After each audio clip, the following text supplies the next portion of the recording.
नमस्कार मैत्रिणींनो, @आरतीज किचन 27 चॅनलवर आपलं सगळ्यांचं स्वागत आहे. जर घरात पनीर शिल्लक असेल ना, तर ही झटपट बनणारी रेसिपी नक्की ट्राय करा. मुलांना खूप आवडेल. इथे मी पनीरचे बारीक तुकडे करून घेतलेत आणि घट्ट असं दही घेतलेलं आहे. कढ घेतले, मी रुमालात थोडा वेळ ठेवलं होतं. तर त्याच्यामध्ये हळद, लाल तिखट, मीठ, थोडासा चाट मसाला टाकला आहे आणि साधं मीठ आणि काळे मीठ दोन्ही टाकलेलं आहे. ठीक आहे. त्याचबरोबर मी त्याच्यात जिरा पावडर टाकली आहे थोडीशी आणि आलं लसूण पेस्ट टाकले आणि अगदी साधारण 1 ते 1.5 चमचा लिंबू पिळून घेतलेला आहे. आता हे सगळं बॅटर मिक्स करा व्यवस्थित आणि एक 5 मिनिटासाठी आपण त्याला बाजूला ठेवून देऊया. आता मी काय केलं, इथं 2 कांदे घेतलेत, 1 टोमॅटो आणि ढोबळी घेतलेली आहे. आता तुम्ही भाज्यांमध्ये इथं व्हेरिएशन करू शकता. घरात ज्या भाज्या अवेलेबल असतील, तुम्ही इथं मशरूम, कॉर्न, म्हणजे जी तुमची मुलं खात नसेल ना, त्या भाज्या मोस्टली याच्यात टाकून द्यायच्या, म्हणजे मुलांच्या पोटात अशा रीतीने त्या जातील. तर माझ्याकडे ढोबळी होती आणि कांदा, टोमॅटो तर आपल्या घरात असतंच. तुम्ही इथं व्हेरिएशन करू शकता. आता काय केलं, एक पॅन घेतलेला आहे. त्याच्यामध्ये थोडंसं तेल टाकले आणि साधारण 1-1.5 चमचा बटर टाकून घेतलेला आहे. बटरसुद्धा तुम्ही अजून घेऊ शकता.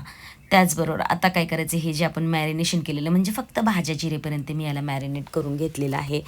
आता हे पनीर याच्यामध्ये टाकले आणि छानपैकी याला शॅलो फ्राय करून घ्यायचे.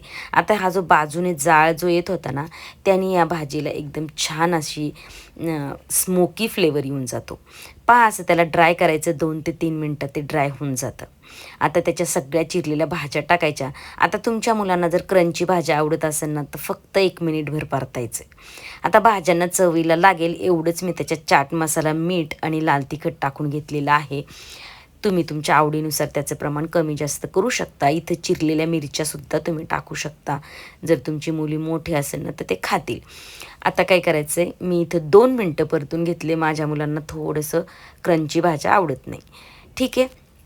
आता या स्टेजला तुम्ही याच्यामध्ये वेगवेगळे सॉसेससुद्धा अजून मिक्स करू शकता. मी इथं फक्त 1 चमचा मेयोनीज टाकलेला आहे.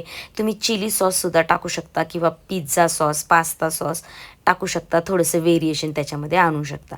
आता हे मिश्रण आपलं रेडी झालेलं आहे, बॅटर. आता मी साधी घरातली पोळी घेतलेली आहे, चपाती. तुम्ही मैद्याचंसुद्धा बनवू शकता चपाती, पण मी घरातली चपाती घेतलेली आहे साधी. त्याच्यावर हे बॅटर पसरवले आणि त्याच्यावर मी इथं कांदा टाकलेला आहे, तो मगाशी ठेवलेला, थोडासा चाट मसाला आणि मिरी पावडर टाकली आहे आणि थोडंसं लिंबू पिळून घेतले. आता इथं तुम्ही चपातीलासुद्धा सॉसेस लावून घेऊ शकता किंवा मेयोनीजसुद्धा अजून घेऊ शकता.